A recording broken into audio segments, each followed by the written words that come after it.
Well, good morning, everyone. It's 11:30. We will begin the pre-commission agenda, starting with the president's report.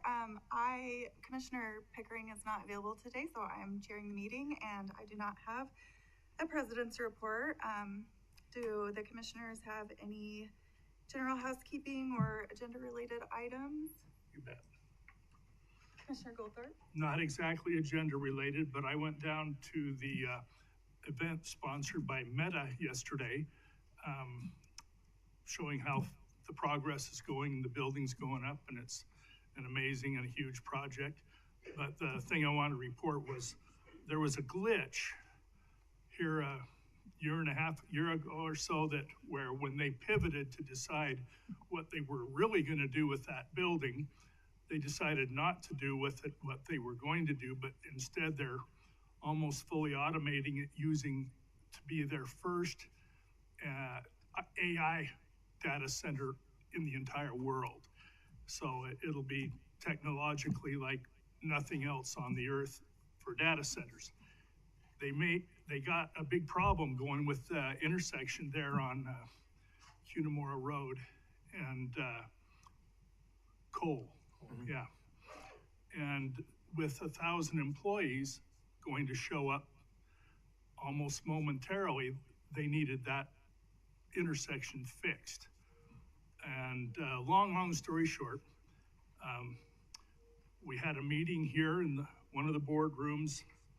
They showed up really worried about how things were going to go, but the director, myself, and a few others knew what the problem was. They had it completely fixed, unbeknownst to Meta, before they even got here. And when they sat down, we slid a few binders out in front of them, said, "Here's your solution," and blew them away. Well, yesterday, the CEO for Hensel Phelps and the president and some of the other executives, as well as all the team from Meta, were there, and they gave us a whole bunch of credit for them being where they are today because of solving that problem. That's my news. Thank you. Commissioner Hanson? Yeah, I just want to kudos to May and Motion Gang, of the folks at Commuter Ride and others, for kicking that off yesterday. I think Commissioner Goldthorpe and I are sort of challenging each other to go as often as possible to different events by walking or biking. I've only been to one. No, I'm just kidding. So he's already generated a smoothie from the deal. I also want to send kudos to Christy Little in particular. There's a huge complex issue development down in the Southwest, and she did a great job yesterday. The Boise City Council is grappling with a big development down there. And I just want to, it's a complicated issue to deal with, and I was also encouraged that the city is going to update their priorities, or is moving forward to update their priorities, particularly with respect to the master street map in that area. So the coordination and the communications that's been going on at the staff level, I think, is playing off. It's a long process to get there, but I just wanted to sort of point out that I really appreciated the engagement our staff has been doing, especially Christy Little, on that issue. All right, no other items from the commission. Moves us to the director's report. Director Wong. Yeah. Madam President, Commissioners, good morning. A couple things for you, but I'd like to start out with maybe a slight history lesson on May 6th. As you may recall, in 1915, Babe Ruth hit his first home run playing for whom?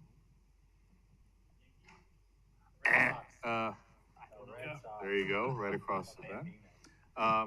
You may have also remembered in 1936, the Hindenburg caught fire. Terrible tragedy. In 1998, Steve Jobs unveiled the first Mac. And then in 2010, the Dow Jones plunged 1,000 points in 36 minutes. And in 1957 was the last episode of I Love Lucy. And way past that, on May 6th, Shandy Lamb came to being.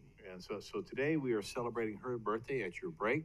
Is If that you'd like an to join us. equivalency to the Hindenburg? I was not going to say anything. But we are so very proud and grateful for her tremendous service here. She has completely transformed the communications process here at the Ada County Highway District, going from good to stellar on operations. So if you'll join us at the break, that'd be absolutely great. I'd like to bring Ryan Head up now. He's going to give you a quick review of where we are on the Meeker project. Ryan?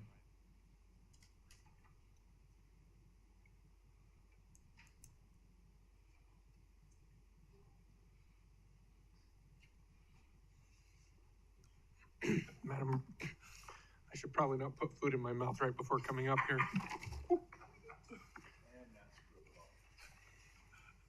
These are great. Thank you, sir.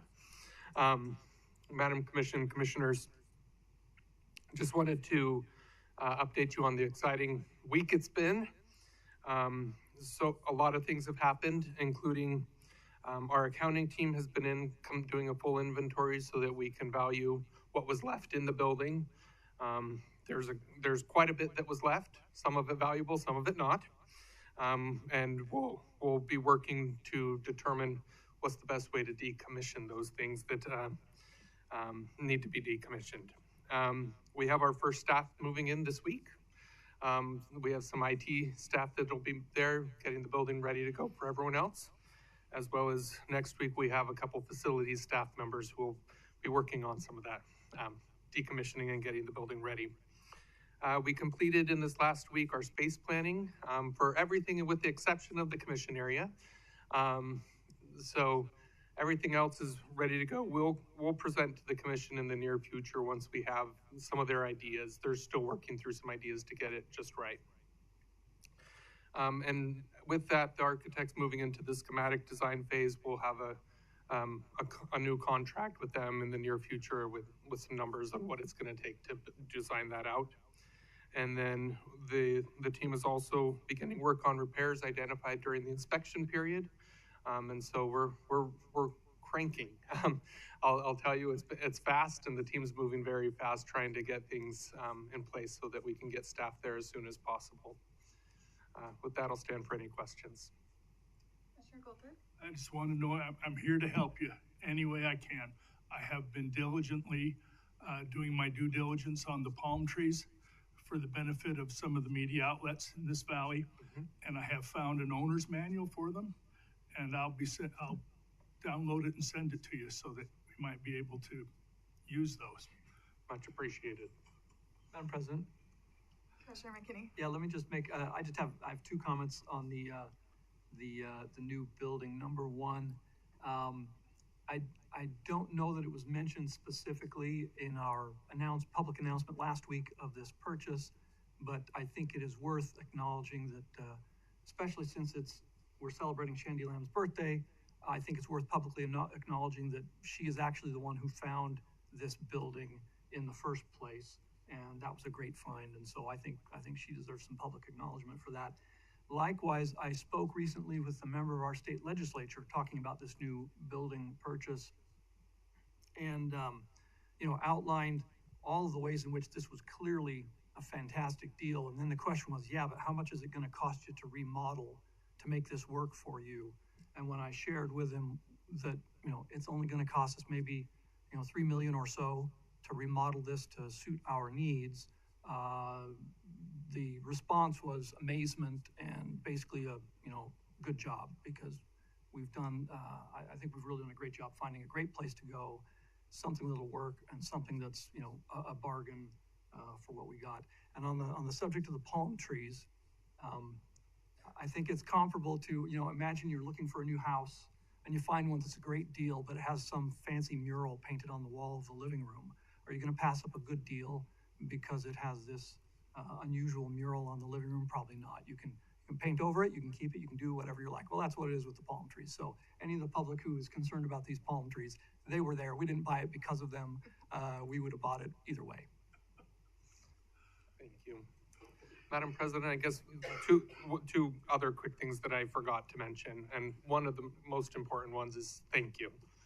Staff is very grateful. As we've talked to staff and listened to staff and their response, they're pretty excited. So thank you for your investment in staff. The other is, I failed to mention the most exciting thing we did this week, which was raise the colors and put the flag up at Meeker so that it's officially ours, and the team came out and celebrated and enjoyed that. So thank you. Thank you, Ryan. Commissioners, I'd also like to remind you that our two project officers are doing an amazing job on this. Stacy Spencer and of course Ryan. They have full-time positions here. This is just an addition to more full-time stuff that they're doing, but they have everything well in hand, and they are the right people to make this go forward and such. Thursday, spring cleaning here at the ACHD. I'll be taking members of our team to Mountain Home Air Force Base, as you know, for a visit with our the squadron and the wing that we're supporting. I'm their honorary squadron commander and such as we move forward. However, we're also starting our vehicle inspection operations, our annual one, so that'll be going for a couple days as we move through that. I'll also remind you that next week, I believe, starts the health fair operations. If you would like to participate, please let either Stacy or Sherry know, and we'll make sure you're signed up appropriately. And finally, very proud to announce that the Ada County Highway District has nominated 4 of our amazing women for the Women of the Year awards for IVR. The announcements were made, I believe, on June 16th, and so fingers crossed, we'll see how that all goes as we move forward. So Commissioners, that's my report. I'll stand for any questions you may have, and if you don't, would you please join us in celebrating Shandy's birthday? Any questions? I have just one. Are there prizes for the best detail job on any of the vehicles? That's at the director's discretion. Take that as a yes. All right. So, Thank you, Director. okay. Shandy, you get to come and bring the cake and help serve. Mm-hmm. And we'll be at ease until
Well, it is now 12 o'clock. I'll call the meeting to order. Welcome everybody in person and online, and please join us for the Pledge of Allegiance.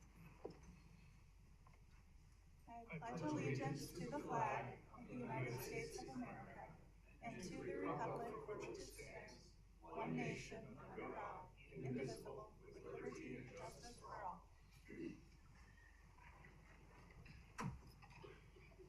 All right, first order of business is to adopt the agenda. Is there a motion? So moved. Second?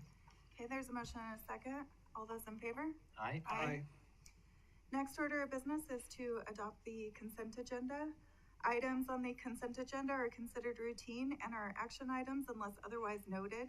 The consent agenda is enacted by one motion. There is no separate discussion on items on the consent agenda. If a commissioner or citizen would like, they may request an item be removed from the consent agenda and placed on the regular agenda. Do we have any such requests? Okay, seeing none, is there a motion to approve or adopt the consent agenda?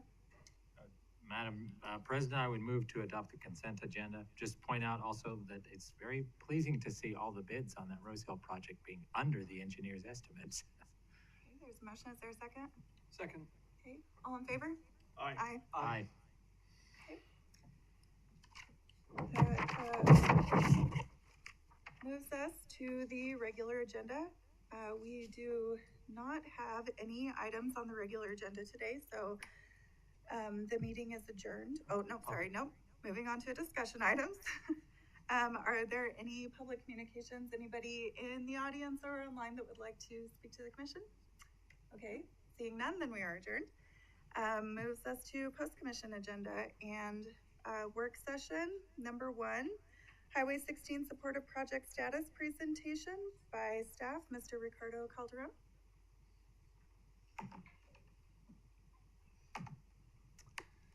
Well, good afternoon, Madam President, members of the commission. Happy to be here today. Before I start, I'd like to acknowledge a couple of my staff members who are the project managers for the 2 projects I'm going to talk to you about. Is Mr. Serjarski and Maurice Elmer. They moved on me. All right, that being said, my name is Ricardo Calderon. I'm here to give you an update on Highway 16 supportive projects. Before I begin talking about the segments that we're responsible for, I'd like to kind of share with you the status of Highway 16 itself. As you can see, there's a vicinity map that depicts the 4.5 miles that ITD is currently under construction. They're starting from the south side of the map there, I-84 to Highway 2026. Here is the construction timeline for this segment of Highway 16. So the intersection of Highway 84 and the interchange of 16 to Franklin Road is anticipated to be completed in 2025. Moving on, the main line of Highway 16 from Franklin to Ustick, and then after that, Ustick to Highway 2026, both of those segments are anticipated to be completed in 2025 or late 2026, depending on construction activities. Now, to talk about the projects that ACHD is really responsible for as part of this agreement is the Highway 16 supportive projects is basically a segment of Ustick Road totaling 3.5 miles and a mile on Franklin Road. And I'll go into detail now in the next few slides as to what these 7 projects really entail. So here before you, you see just an aerial of the segment on Ustick Road, starting on the west side of the screen, which is Owyhee Storm Avenue, moving east to Linder. That's 3.5 miles of road winding on Ustick Road. And below that is the typical section that more is going to be basically applied to these 3.5 miles. It's our 5-lane section with 2 lanes of travel in this direction, raised median in the middle where feasible, depending on accident management. Of course, we have a buffer space and then a 10-use multi-use pathway on both sides. Again, that's going to be for the entire 3.5 miles on Ustick Road. Now, let me break that up into projects individually. So those 7 projects really comes down to 4 projects. The reason I say that is because Ustick Road from Owyhee Storm Avenue to Blackhead Road, that's 1.5 miles, right? But encompasses the Ustick and McDermott is right in the middle of that. So that takes care of 2 projects out of that list. And that project currently is at 30% design. The public outreach will begin later this month, and right-of-way is anticipated to begin in 2025 at an estimated cost of $7.5 million, following with construction in 2027, again at, that's the anticipated cost right now at 14.5. Moving on east, we have Ustick Blackhead to 10 Mile. Again, this encompasses Ustick and Blackhead intersection itself. This project is currently in right-of-way, so 99s are submitted and right-of-way is underway right now. And there's the numbers for this project. $500,000 for right-of-way construction hopefully will begin in 2025 at just under $13 million. Now, this is a segment where the Ustick Yard, the new proposed Ustick Managed Yard, is going to be under construction. And the last segment of Ustick Road is 10 Mile to Linder. This one's, the 99% plans are in, and right away, we're just waiting to begin in 2025 as well, and there's the numbers for this project. This is the only project on this section of Ustick Road that it's only the roadway winding. Both intersections at either end are already constructed. Moving on to the last project I'm going to talk about is Franklin Road. This is just a mile. Again, it's including the intersection of McDermott and Franklin to Black Cat. And there is a typical section that's going to be applied to this mile of road. Again, 5 lanes, 2 in each direction, the center turn lane, and the 10-foot multi-use pathway. And this one, the 95% designs will be due in August, followed by the 99s in October.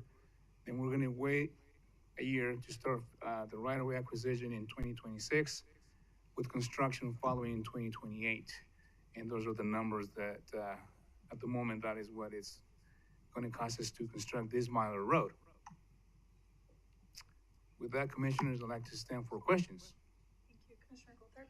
Yes, Ricardo, I don't know if you know the answer to this one yet, but anyone here who does, I'd appreciate the input. For a couple of 3 years now, we've been discussing all kinds of projects that are related to the Highway 16 and the funding that we needed to complete them. My question is, with the monies that we have received from the state, we don't have enough to complete all these projects. So, and the project on Franklin is going to be the last one to be done. Are we anticipating, well, I know we're anticipating additional help from the state. But do we still have the understanding that that's what it's going to take to get this project done, is the funding from the state, or do we have other funds now?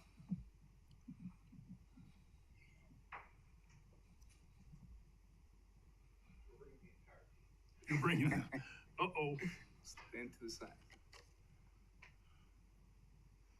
Madam President, Commissioner Goldthorpe, you are absolutely correct. As you well remember, there was a 2+ year delay in providing funding for the district. And at the time that we had made those proposals, the cost was $36 million, estimated cost across the board.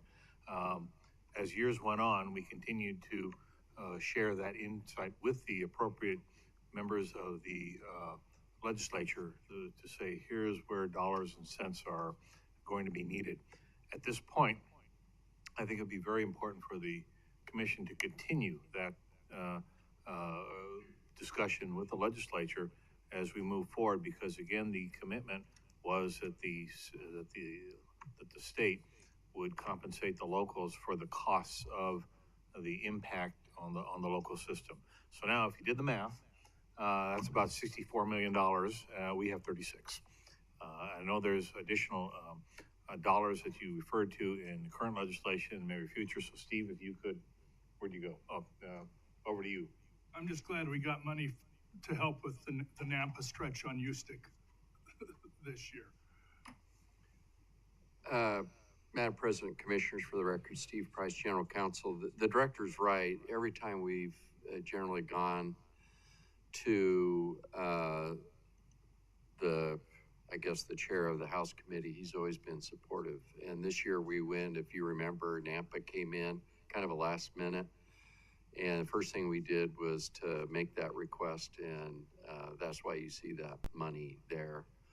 I think we just make the case with the leadership in both houses as to what's going on, and they've been supportive, and I think they understand, and under our agreement that we have to provide a full accounting. So it isn't like they're just giving us a bunch of money and we're spending it on other things. We have to demonstrate and certify that the funds that they've distributed to us are actually spent on that project. So, and I know Sherwin's accounting for it.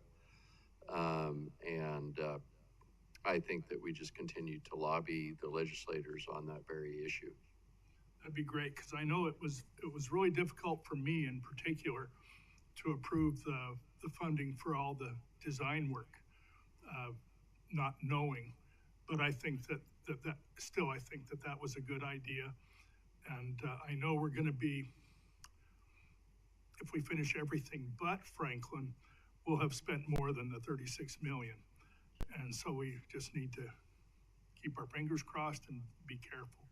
Yeah, well, I mean, one of the bigger concerns is that the timing of Highway 16 opens before we have the local connections. Oh, yeah, yeah. And that's going to be a real problem, and who gets the fingers pointed at who. So we need to be thinking about how to posture ourselves in that scenario. Thanks. Any other questions? Yeah, I have some questions. Really, Ricardo could probably answer. First, do we anticipate any right-of-way issues?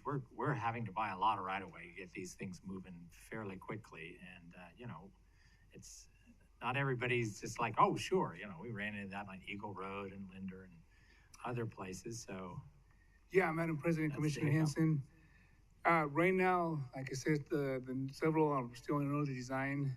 We're barely beginning to acquire the right-of-way on the middle section. It's a little early to say that we might not have any issues, but hopefully we can go through those prior to coming to you guys to ask for moving forward to any condemnations. Great. Well, I'm sure that Meridian and the legislature will help us to resolve some of those right-of-way issues if they arise. Yeah, Commissioner, I forgot to mention too, I mean, we've been working with partnerships, right? Mm-hmm. City of Nampa, County Highway District, City of Meridian, they're all on board. They're part of the design team members, so they know what's going on, and they know the status of the projects. The other is learning from experiences in Southwest Ada County, where, you know, we built the roads, and then the developments start coming in, and there's a significant area which hasn't been developed, and they then need to get back into the road, dig it up, and put in. So are we mapping those, and how soon? Because I know there's sort of a period in which we're not going to dig this road up again, so that we know, you know, this is the timing of this, even though the demand might be, okay, now that we got this nice road, we're going to build out here. Okay, we're going to rip it up and close it, because the next detour route is to the south or the north.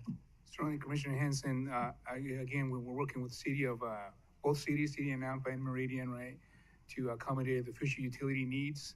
Again, we're predicting what's going to come in those open fields, but all the utilities should be underneath, should be constructed with this project. Once the developer comes in, they'll have to request a cut, right? Yeah, but currently there's not the sewer lines and the water lines that are necessary for those developments. So it will happen down the road, and anything they can do to help us, because we'll be right down in the same area. People won't be happy that, oh my gosh, it's a nice new road. You just finished building it. Now you're, you know, a few years later digging it up, or Veolia or whatever the utility is that needs to dig it. Just, I know the timing of these things is difficult, and when we accelerate, like we're trying to do to meet the Highway 16 demands, means that we'll probably be, or a developer and a utility will be forced to dig it up. Madam President. Commissioner McKinney. Ricardo, just a couple questions regarding the scope of each of the projects. Do the road segment projects that you went through also include the intersections, each of the Highway 16 I guess they're intersections initially, there'll be interchanges eventually. Is that correct? And is there going to be 2 intersections then at each position? Or are they set up for a future single point intersection at each of the interchanges? Madam President, Commissioner McKinney, let me refer back to my presentation real quick and kind of show you a map. Okay, so here's Highway 16, right? There'll be well, I can barely see it myself, but that basically depicts. Right, it's pretty clear. There are overpasses at McMillan and Cherry Lane. Sure. And those are currently under construction, so they'll be part of the original opening. But then we have the future interchanges at Franklin Road and Ustick Road. My understanding is that the initial build out of Highway 16 is that what ultimately will be the exit and entrance ramps will be the locations for the intersections, at-grade intersections as the interim condition. Then they'll build the overpasses later. And so will we still retain permanently 2 intersections at each interchange, or are they ultimately going to be single point interchanges? Madam President, Commissioner McKinney, so you're right that there was a phased approach that ITD was looking at for the interchanges / intersections at Ustick and Franklin. What we're hearing now from ITD is that their plan is to essentially move to what they're calling phase 3 as they complete the construction. So when the interchange is opened at Ustick Road, it will not operate as the intersections as you described. It will operate as an interchange. Okay. And so the signalization to get on and off will essentially remain the same, but you'll have the unrestricted flow of the main line going through at Ustick and at Franklin. Okay. And so it's the way they've designed them. They're not single point. There are essentially on and off ramps on either side of the interchange that are controlled by signals. Okay. So these projects that we've just gone through, each of them includes those intersections. That's the part that we're obligated to build. Is that correct?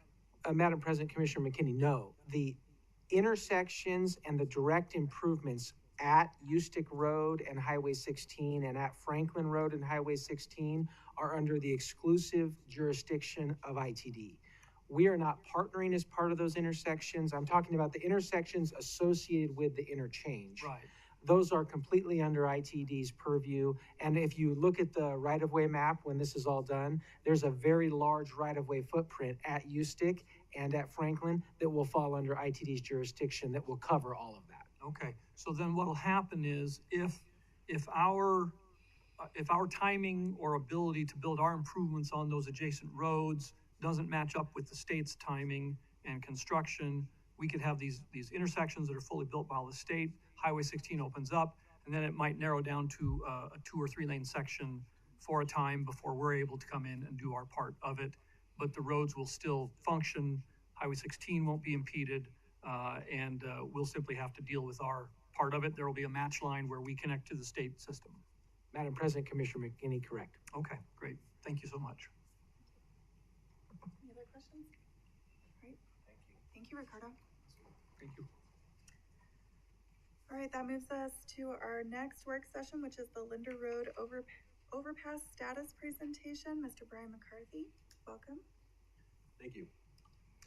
Madam President, Commissioners, Brian McCarthy, Project Management Supervisor, here to give you a status update on the Linder Road Overpass and roadway project from Overland to Franklin. Some brief project background before I go into next steps. This project initiated the project development phase with the interagency agreement between the City of Meridian, Idaho Transportation Department, and ACHD, with the City of Meridian paying for the design agreement amount of about $1.6 million to get this project moving along in the project development phase. ACHD is leading the project and managing the agreement and the consultant effort. And then ITD is involved as it's the 84 jurisdiction in the overpass.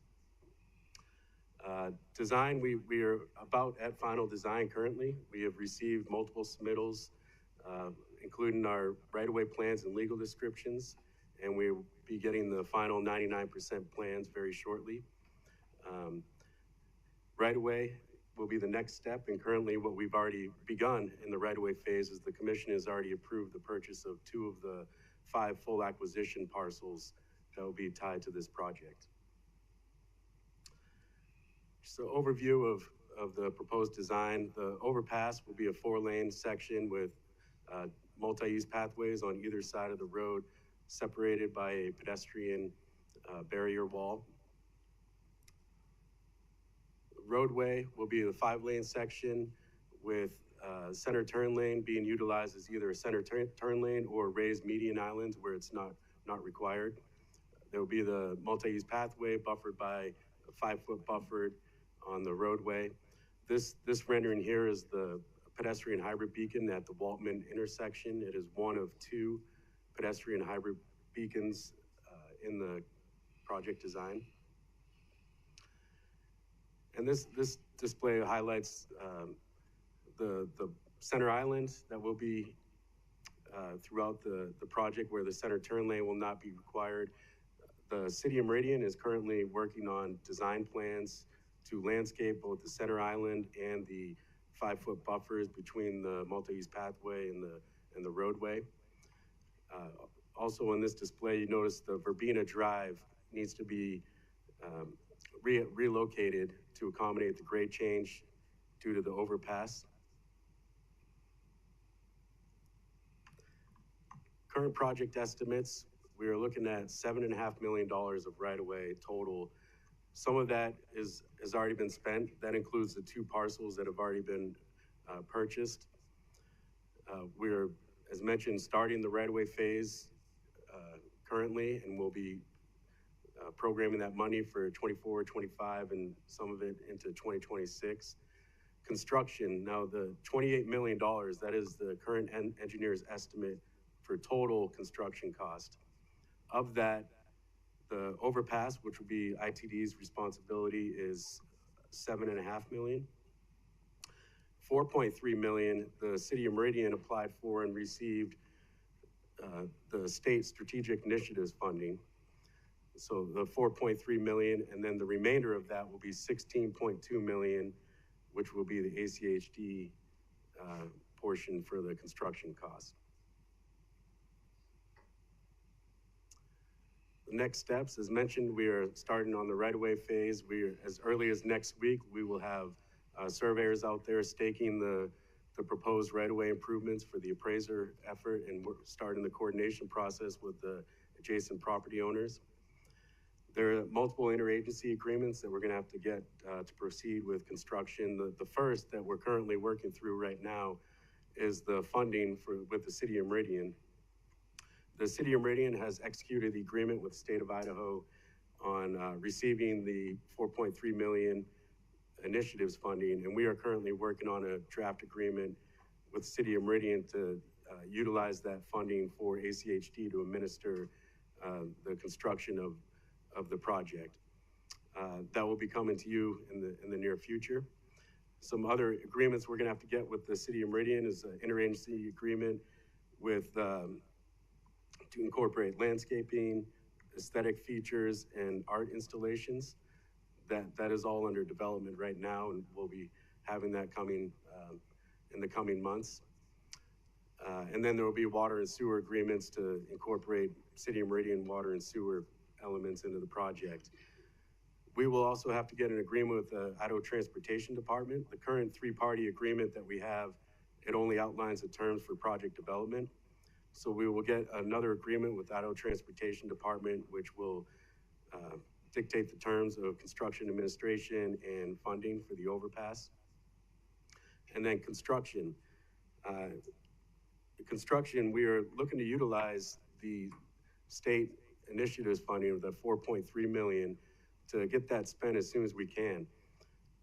We're breaking out the Linder Road and Overland Road intersection into a separate bid package to construct as early as starting in February of 2025.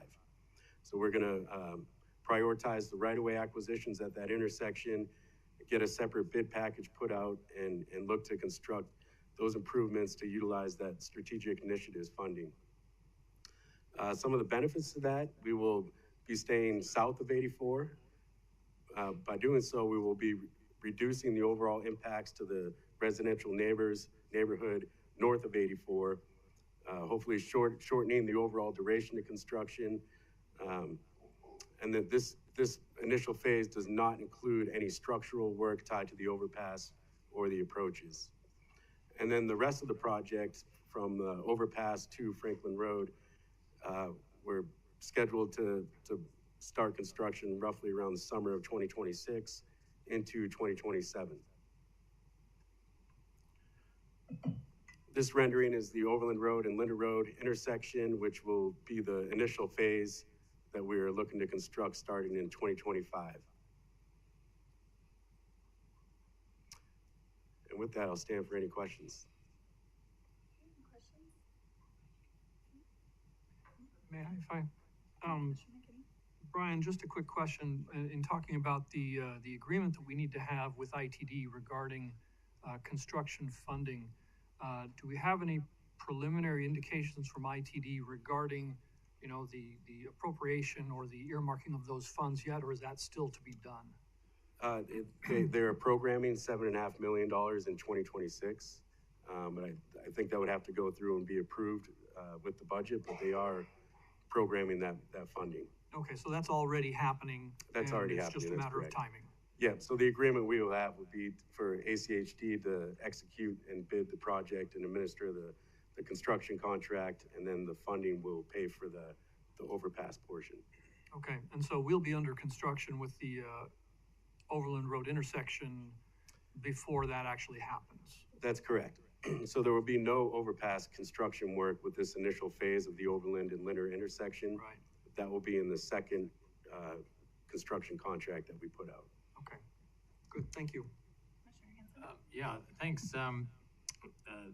When the phase one is being done with Linder and Overland, the key objective of this overpass is to make sure that we have these protected multi-use paths. In the design of that intersection, are there going to be any extensions of that from the intersection? Any design extensions beyond the intersection itself, both on Overland and Linder, or is it pretty much just end there and we wait for some future? There will be. If you could pull up the slide again. How far does it go, I guess, is my main. So we are carrying it all the way through Overland Road, south of Overland along Linder, and it goes roughly to Spanish Sun Way, which is the next southern street, to tie into any future improvements along Linder Road. And then on Overland Road, we are extending it just east and west of the intersection, as you can see, to transition to the bike lanes. Yeah. But the intersection in total will be built out for the multi-use pathway connectivity for any future multi-use pathways that could tie into that easily. Yeah, well, that's especially on Linder. I think that's real critical to make sure it connects down to something that it can connect to instead of just starting at the intersection. Thank you. Commissioner Goldthorpe? Yes, Brian, on the south side of Overland, when it goes down to a Spanish Sun Way, is that where the PHB is going to be for the kids to cross going over to Victory Middle School? Not directly at Spanish Sun Way. It's not up to the next road. That if there's a PHP, I think it's a separate project. Kodiak, that is not part of this project. Okay, thanks. All right, thank you, Brian. Thank you. All right, the next item on the agenda is a fiscal year 2025-2026 budget and integrated 5-year work plan early issues presentation. Christy Inselman and Christine Tandler. Oh, thanks.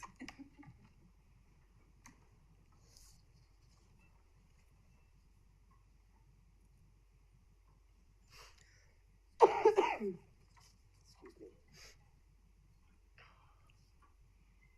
I'm gonna suck on a cough drop to alleviate this cough that's been hanging around for 3 weeks. For the record, Madam President, Christine Tandler, Budget Manager, here to present with Christy Inselman on the 25-26 budget and the 25-29 integrated 5-year work plan. Put my life together.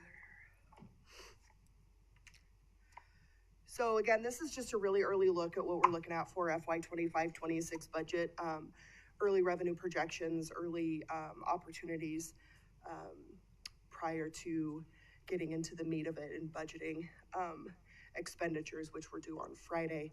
I'm working through analyzing all those on the operational and the capital side. Currently, I'm looking at about a $152, $153 million budget for both FY 25 and 26. That's just proposed new revenue. New revenue means anything coming in the door during that fiscal year.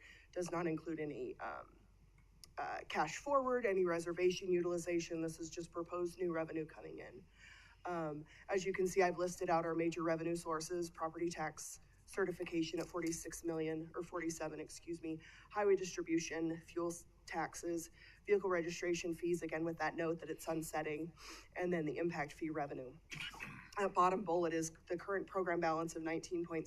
I will be presenting that to you guys next week, just for the Q2 impact fee program balance formal presentation. Some additional revenue that is available. We've talked about a few of these items today. The Highway 16 Strategic Initiative funds. So those are funds that also you'll see as revenue, as a revenue offset for the expenditures that we're spending in 25 and 26 until the depletion of that 36 million. Eagle Phase 2 Strategic Initiative Grant, also we received that through the state's program, and we'll be programming that into FY 25. The difference will be coming out of the general fund, and then if any of it's impact fee eligible, we'll be programming those funds as well. Brian just spoke of the $4.3 million on the grant that the City of Meridian received. And then in House Bill 770 this year, there was an allocation that'll go through the highway distribution account, and then it does earmark $7 million to be used for the USTIC project with Nampa Highway District. And then if you'll recall, a few months ago in first budget adjustments we did, the commission approved moving $14 million from FY24 into the FY25-26 budget for facilities reservations. So that'll go toward building of our new facility, maintenance facilities, specifically, I believe. With that being said, we have some fairly stable revenue sources. The only one that we can really play with is probably not the right term, but is property taxes. So opportunities on property tax certification increases. Annually, there is a 3% allowable increase. It's 3% of our total certification. So our total certification right now is 47 million. A few years ago, House Bill 389 did limit the amount of foregone that we can take. We can take 1% annually for maintenance and operational expenses, in an idea that that could cover some inflationary costs and the like related to the district. That amount adds to your certification in perpetuity. There is an option to take a 3% amount for a capital project specific expense. That can be a capital road project, it can be capital facilities project, it can even be capital outlay of piece of equipment that's has more than a 10-year use, 10-year life, excuse me. And then on the bottom, I'm just showing what the foregone balance is. This is something that I'll be looking for some sort of direction on at the end of this presentation that Christy and I are doing, to see if the commission's willing to give me any direction on how to build the budget and what to utilize, if anything, here. That being said, with utilizing the, if the commission elects to take any of that increase, there is the opportunity to tie it to a project.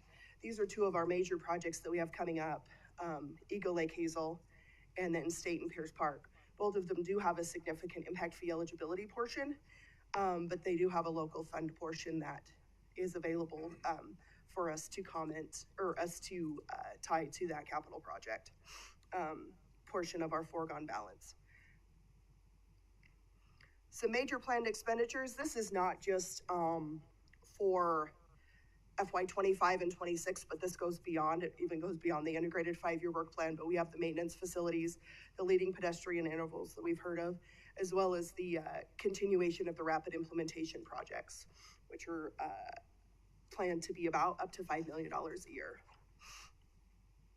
In summary, fairly stagnant revenue sources, capital facilities and LPI on the capital side, as well as some major capital projects, And then Christy's gonna go into some additional stuff related to, on the capital project side with inflation cost increases and scope.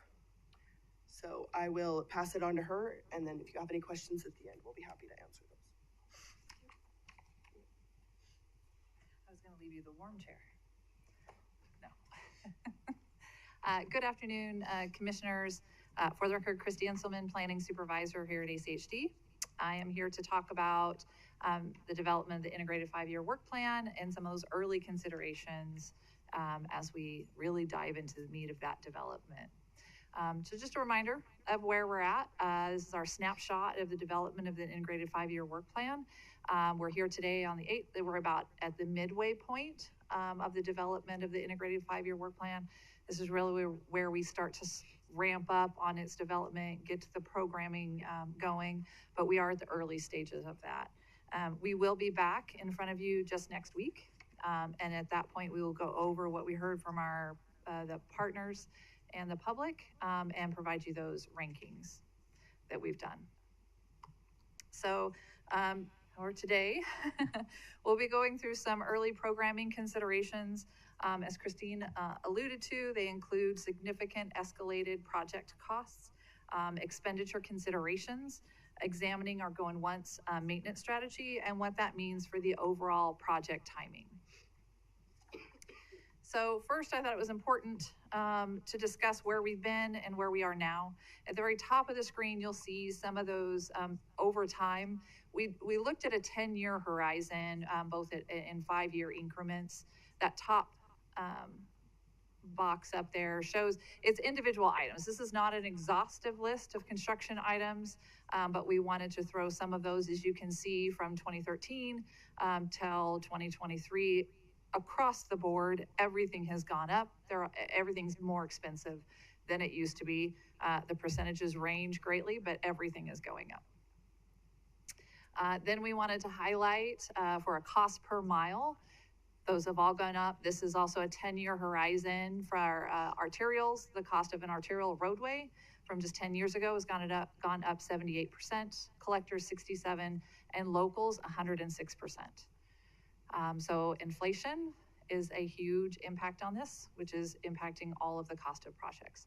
Then we wanted to provide some examples of specific projects. We looked at projects that were very similar in their construction and what we were doing on those roadway to get a cost per linear foot. So that first box right there in the middle is roadway projects. We had 10-mile Linder and Ustick, and we had 5-year increments going back 10 years. And so you can see from 2013 to 2019, it was a 14% increase, but then you see that huge jump between 2019 and 2023. It goes up 75% of project cost. Similar for bridges. I could not find an example of where we had the exact same bridge because they're all a little bit different, but I tried to get the closest that I possibly could. This is just a 5-year span, and that went up 133%. And then for sidewalk, we're reconstructing the roadway and adding pedestrian infrastructure to a local street. Again, that was a 10-year window, and that was a 90% increase. You can see the biggest increases occurred over the last 5 years. This trend continues for all projects, regardless of what type they are. So I also wanted to highlight the additional capital budget considerations, some of which were also touched on briefly by Christine. The first time is the recent capital budget efforts. They include the LPI and RPI efforts. The annual expenditures look to be approximately $3 to $5 million in the fiscal year 25-26, and then potentially ramping up to a $5 to $7 million annual rate in the out years. That's what we're looking at this stage. At this stage, we don't know the full ramifications of these efforts, but we're going to continue to work very closely with the safety team, but it will impact the overall budget. So maximum annual expenditures, 10 million, and I threw a question mark. We're still working through what that's going to look like, but there will be direct impacts. Projects are also becoming increasingly more complex, both on the design, concept, and construction phases. Those result in higher project costs You're seeing those as we bring those concept studies to you as well, how those are working out. And then finally, we do need to touch on capital facilities. They will have an impact on the capital budget. In a nutshell, some of the pieces of the capital pie are going to be bigger, resulting in less available funding for projects across the board.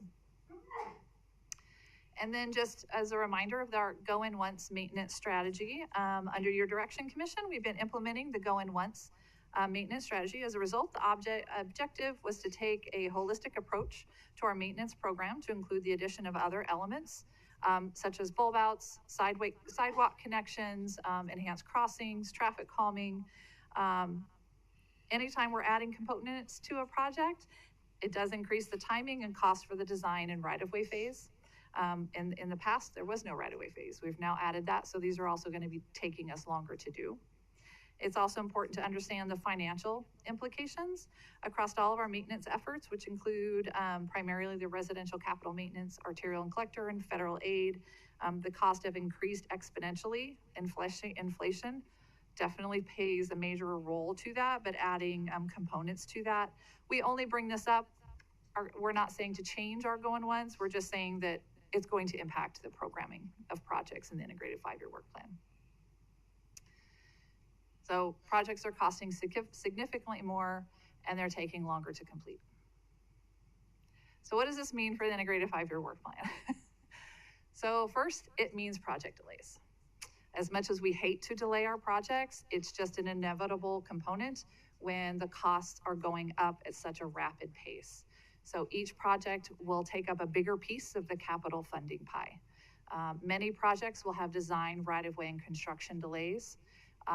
Which projects that will be delayed? Obviously, when we're programming, we have to look at them from a whole wide variety of things, including the prioritization rankings that we just completed, what our agency requests are, the CIP forecasted needs, adopted plans, projects that we have already started some level of effort, typically are going to get preference over projects that we've not touched yet.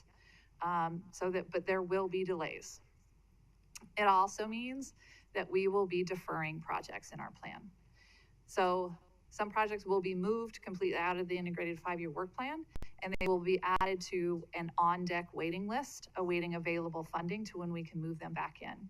I have our little pie there with the steam. It's a baked pie, unfortunately. So we want to make sure that we are transparent to the public on what we're doing and why we're doing it. And part of that effort of the prioritization methodology was to provide that outward-facing location for the public to have a place to go to see where we're standing. We didn't want to use the integrated 5-year work plan future category as just kind of a catch-all because it shows a very bloated future that there's no way we can touch many of those projects within a 5-year time frame. But we wanted a place to go for the public so where we can show them, hey, here's what the projects are maybe waiting to get into the plan when funding becomes available, and that's what we would utilize that on deck for. Could you go back to that where all the inflation was? All the project costs? Yeah. Absolutely. I have a lot of animation, so it's going to take me a minute. There it is. I really appreciate this. I would love it even more if we had another box that showed somebody, you can use my house or anything else, somebody's home to show what the property taxes were in 2019 or 2013 and what they are today, so that folks will understand that their taxes have not gone up anywhere near as fast as the costs for all of this. Otherwise, we start just, getting ourselves in trouble with people asking, why can't you do this? You've got $200 million or whatever. Why not? And Madam Vice President, Commissioner Goldthorpe, that's information that we have. Yeah, I know. That we're happy to provide. We just didn't add it in here because we were focused on the cost escalation of our project. But Sure, we're happy to provide that. Yeah, when we send stuff out to the public, they need to have something to compare. Absolutely. Madam President, and let me just add to what Commissioner Goldthorpe has just said. I think what he's asking for is it would be nice to see all these projections and costs and also the revenue property taxes and so on in constant dollars. That is to say, so that we adjust everything for inflation to show, for example, if we have a need this year to adjust our property tax certification, for example, we want to be able to say, in constant dollars, here's what your property taxes have been, so that we can compare apples to apples instead of comparing 2024 dollars to 2018 dollars, because the dollar isn't the same as it was, and that's important, not just for the sake of perception, because perception is important as well, but also for recognizing the reality, funding realities, so that people understand, here are all the projects. Now, let me add one additional request. It seems to me that approaching the budget, we've got to it strikes me that what we've got to do is we've got to lay all the issues on the table and then look at all the possible scenarios for how to make things work and how best to make things work, and what are higher priorities than others, and what things we can delay this, we can move this forward, we can change this, and I know that means that there's about 100 different variables that we're working with, and so there's no necessarily one solution. But it strikes me that that's the approach we're going to need to take. The commission working with the staff to look at all the options, look at all the trade-offs. That's one of the challenges, the primary challenge of what we do, because everything is a trade-off. If we spend it on one thing, we don't spend it on something else. If the cost goes up for this, well, it has to come from someplace else. And it's important that we appreciate all those variables and make sure that the public is aware that we're considering all of those, that whatever our final decision is, that we've considered all the options. Commissioner Hanson? Yeah, thanks, Christy. I really appreciate this, and I'm a very strong believer in the once and done approach that we're taking.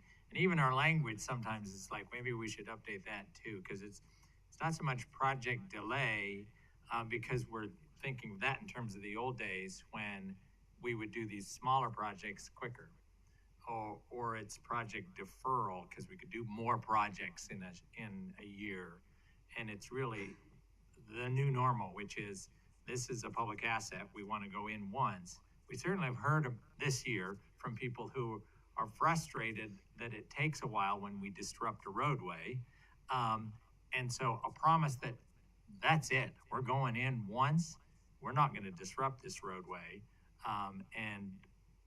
but we're going to make it so that it has the maximum value to the businesses and the residences in the city, the transportation system and the land use when we're done. We're not coming back. We'll all be gone, but we're only going in once, as opposed to, we did this project this year, we did this project, 5 years later on the same street, and then we do this. That actually costs more, and it means more and frequent disruptions. So I really am a strong believer in, we have a certain number of projects we can do, number of street segments we can go in and do. So that's what we're going to do. It's not the old days where we just do little bits here and there. So I really like the visionary approach. And also, it's really tied to the city's priorities, because they understand, okay, we are going to prioritize this because once you're one and done in that area, the value is going to be enhanced.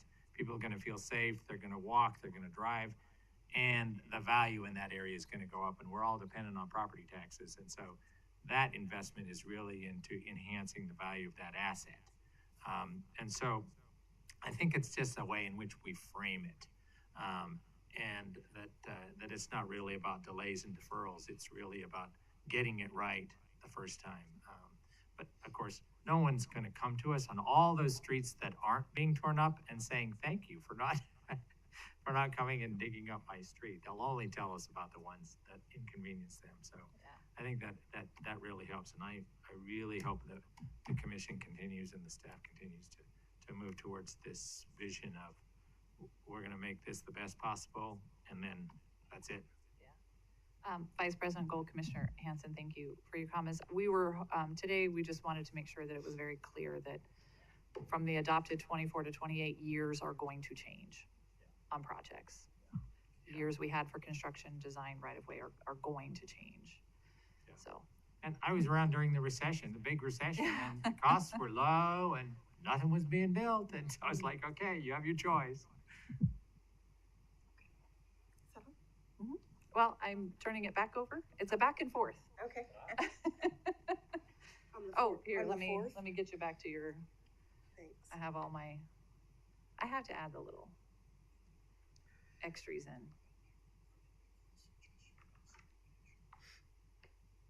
Okay, there we go. Yeah, my slides will likely never have anything fancy on them. It's out of my wheelhouse.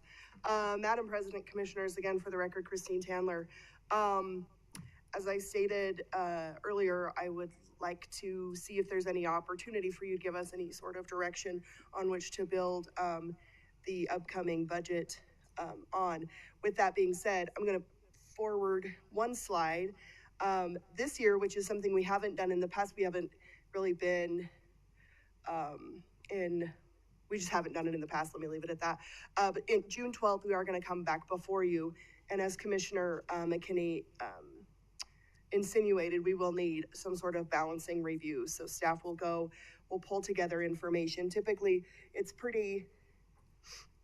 it balances out kind of on its own usually, but this year we're seeing a lot more struggles with that, with all the different directions that the district's being pulled. So staff is planning to be back before you, Christy and myself, June 12th to talk about the balancing review and some of those trade-offs. With that being said, I'd love some direction today. Yeah, I will propose some direction because of everything both of you have said. And from all that we as a commission have observed with regards to costs, taxes, the whole 9 yards, I would be happy to see you prepare the budget, and you can do it without any of this, but I would be personally happy to see a budget that included the 3%, the growth, and the capital project specific expenses, and have that go to the Pierce Park rather than the Eagle Road project. Perfect. So the 3% allowable, the maintenance, did you say the 1% maintenance or not? Yes. Yes, okay. We're getting so far behind now that it's ridiculous. And we're virtually one of the only agencies that seems like every year we don't go for anything but growth. And we're just getting ourselves further and further in the hole. Thanks. Thank you. Commissioner McKinney? Yeah, Christine, what I would like to see is, I don't know, I'd like to see a few options. If we could do this, here's the result. We could do this, here's the result. And then we choose between them. That strikes me as the way to look at this, because each of these choices has a consequence. Absolutely. And so I'd like to, total these up and look at, here's option one, here are the consequences. We do this with, highway projects all the time. Here's concept one, here's concept two. Right. Which one do you like better?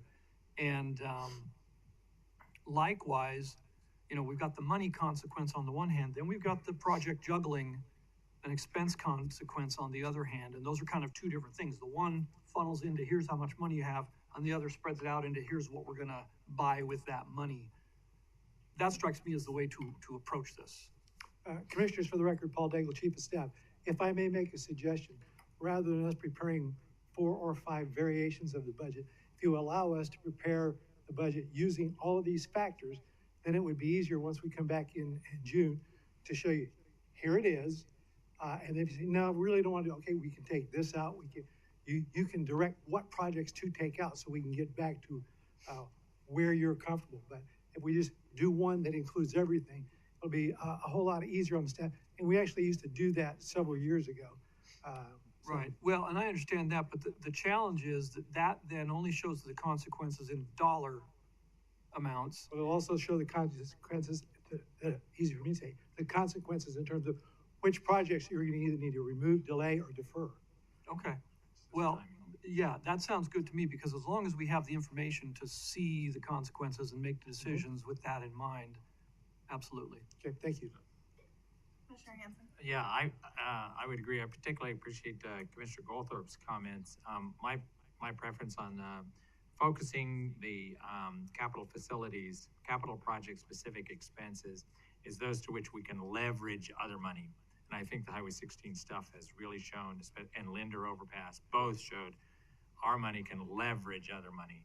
And the project on State Street and Pierce Park is leveraging the money that's being used from a big federal earmark on State Street, some money that Boise and VRT are putting in. So that system, so that would be the priority in terms of capital projects. How can we leverage other money and move it up, one and done, all of us in there, and then move beyond. So that seems to fit. That one does. I don't know if there's others. I think you just threw those out as two examples of Absolutely, two. that's what I was just There may gonna be say. others that can leverage it even better.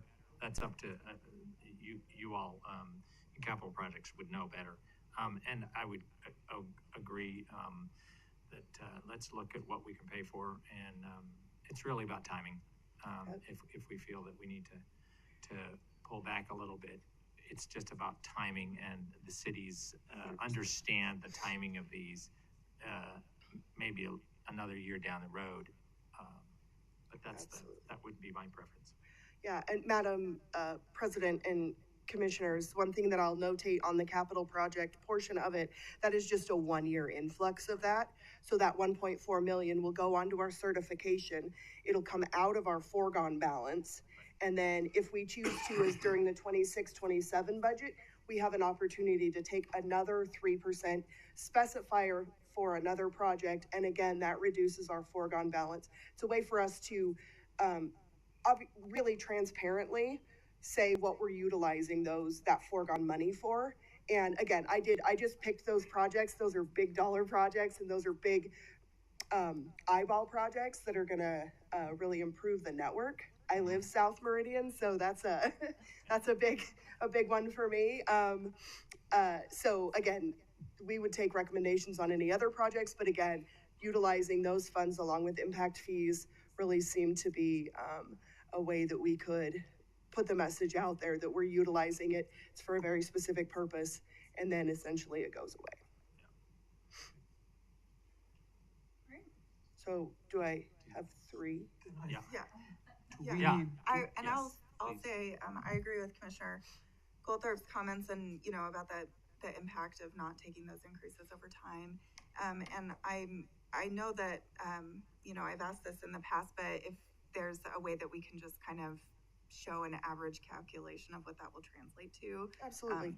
For the average taxpayer in Ada County. I was at the levy training yesterday morning, actually out at the state campus, and we went over budget and levy. And so within a month, they're planning on having assessed values out to us. So I'll be able to get closer on what those, the estimated levy rate would be, what those impacts then would be on variable home rates and the like.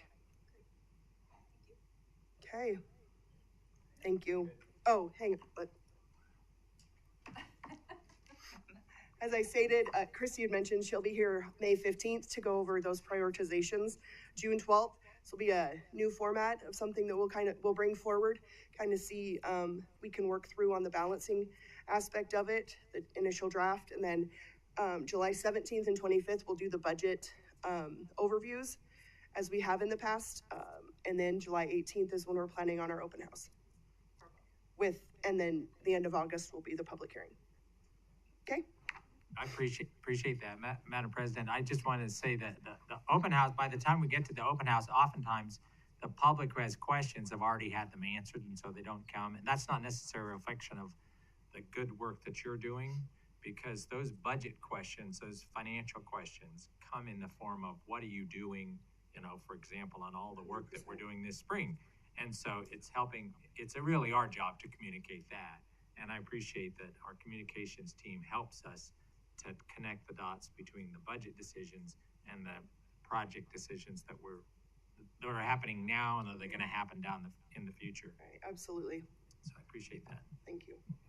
Oh, Commissioner Goldthorpe. Before we adjourn totally, you probably knew that this was the very first commission meeting that Commissioner Gold has chaired. So Oh, yes. it's. Oh, I'm sorry.